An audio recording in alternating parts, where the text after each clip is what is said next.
Magandang araw mga kakotsero. Ito na naman po ang inyong lingkod na si Jigs na magbibigay sa inyo ng giya ngayong araw ng Biyernes. Ngayon po ay August 22, 2025 at meron po tayong 7 magagandang karera. Uulitin ko po, itong aking giya ay pure review and analysis ko lamang at walang halong information. Simulan na po natin. Race number 1. Dito po magsisimula ang winner take all. Pilracom rating based handicap system race, class 5, 17 to 41 split. Distance is 1200 meters at dito po meron po tayong 8 kalahok. Dito sa laban na ito, no? Kung mapapansin natin ito, parang nakakalamang sa akin to. Basta bigyan lang ng importansya na may-ari to. Numero 1, Wallop, sa akin ni Jomel Storke. Alam naman natin to si Wallop, magaling mauna yan. Ang ganda ngayon ng numero 1. At sa tingin ko, kayang-kaya niya airin yan. Ito si Nad Peretes, talo nakaraan yan eh. Ni Hotlegs, medyo magaang lang ang tumalo. Sa tingin ko, magbibigyan ng magandang laban sa kanya yung bagong babaring numero 4, Malibu Princess, na gamay ni Joel Ciego. Itong race number 1 para sa akin, hindi nalulusot sa kanilang dalawa to. Kaya ang pili ko po sa race number 1, numero 1, Wallop. Barigundo ko naman po, numero 4, Malibu Princess. Sa race number 2, dito po magsisimula ang Pixies. Pilracom rating based handicap system race, class 5, 17 to 41 split.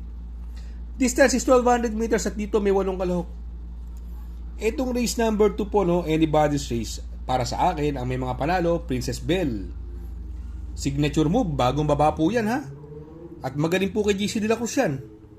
Basta bigyan na importansya na may-ari yan. Sa tingin ko, may panalo yan. Numero 6, Malbatan Island. Ito, sumubok na nung nakaraan. Meron ito. Sakay pa ni King Flores. At yung numero 7, Baling Rikit, no? Magaling kay Ed Jordan Guerra yan.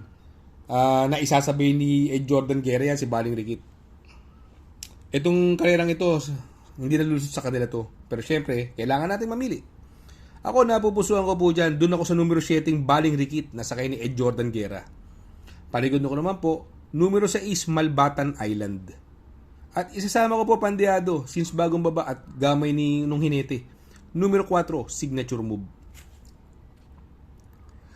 Sa race number 3, dito po magsisimula ang pick 5. Pilracom rating based handicap system race, class 5, 70 to 41 split.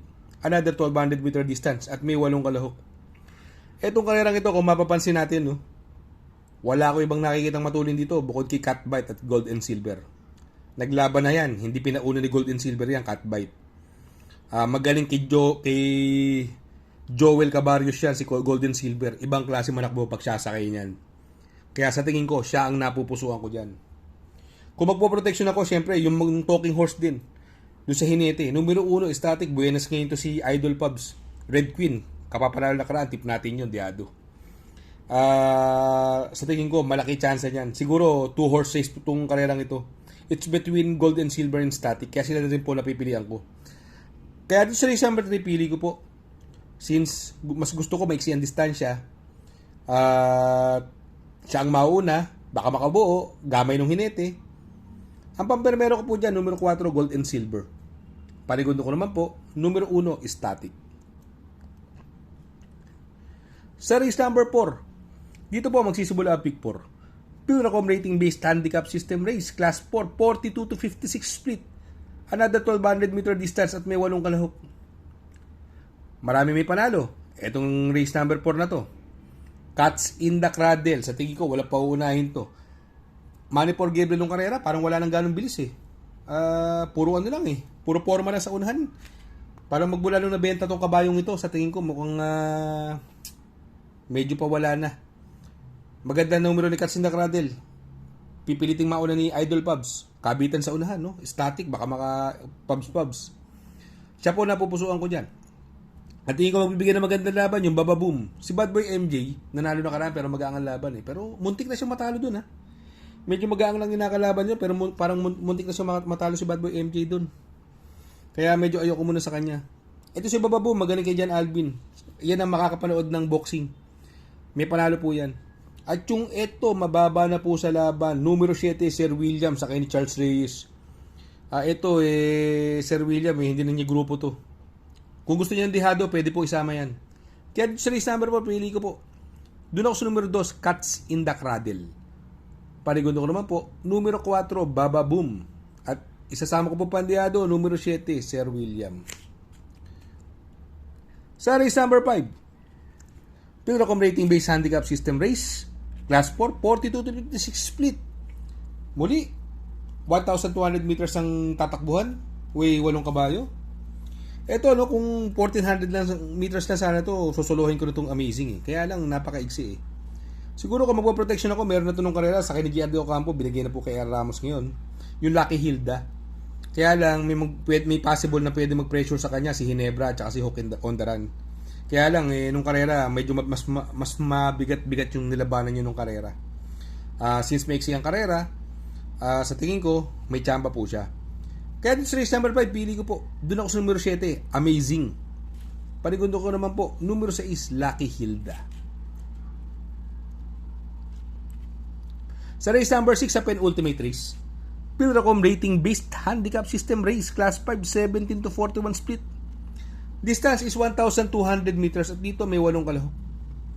Dito sa karerang ito, no? Ako napupusuan ko dyan yung numero 2 na Arrogante. Alam nyo kung bakit? May mabibilis eh. Andyan yung Bukawi Riverton, bumaba na laban sa kay ni Isaac Aguila. Ang problema ko kay Bukawi Riverton, although mauuna siya, andyan si Kipitaki at si Noble Touch may bilis din at sa kay ni Jan Alvin. Alam naman natin na si Noble Touch, pag Jan Alvin yan, pinipilit unahin eh. Pwedeng mababor kay Arrogante. Although 57 ng timbang, na ipapanalo po ni Pamboy pa rin yan si Arrogante. Itong karerang ito, siguro kung mananaya kayo, Arrogante, Noble Touch, Bukawi Riverton, di nalulusot. Pero dalawa lang ang pipiliin ko dyan. Doon po ako sa numero 2, Arrogante. Panigundo ko naman po, numero 4, Bukawi Rivertown. Sa race number 7, sa last and final race, Pilracom Rating Based Handicap System Race, Class 5, 17 to 41 split. Distance is 1,200 meters at dito may 8 kalahok. Dito, no, mukhang napupusuan ko dito, numero 2 pa rin, Access Deviation sa kay ni JL Santiago. Bukod sa maganda numero 2, napakaiksi ng distansya, 1,200 meters, at magaling din po yan kay JL Santiago. Kung papansinin niyo itong karerang ito, walang masyadong matunin bukod sa kanya. Ang kopang distansya, tingin ko, lamang po siya rito. Pero syempre, since paratingan, kailangan natin magproteksyon. Pwede ko isama rito yung King Hans na binigay na po kay Uno Hernandez. Si King Hans kasi pwedeng sumunod dyan eh. Si Jesus Princess, sasama ng tinakbo nakaraan eh. Ewan ko. Ang sama ng tinakbo nakaraan yan. At sa tingin ko, pwede makabuo ng area access deviation. Kung nagtitipid po kayo, sa tingin ko, sarili kong opinion, pwedeng suluhin yan. Access deviation. Pero kung, syempre, nakuha niya na yung dehado sa unahan, syempre, magpaparating na kayo ng 2-3. Pero para sa akin, to race number 7, ang pili ko po dyan, numero 2, access deviation. Panigundo ko naman po, numero 6, King Hans.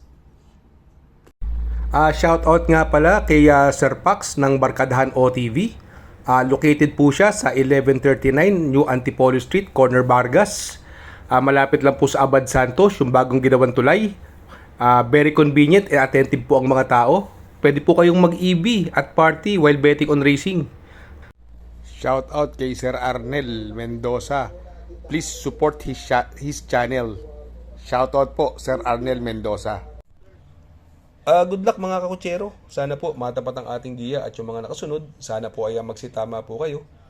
Ako yung makikiusap lamang at makikisuyo sa inyo na please like, share, subscribe, and hit the notification bell para update kayo sa aking mga giya. Good luck po and happy racing.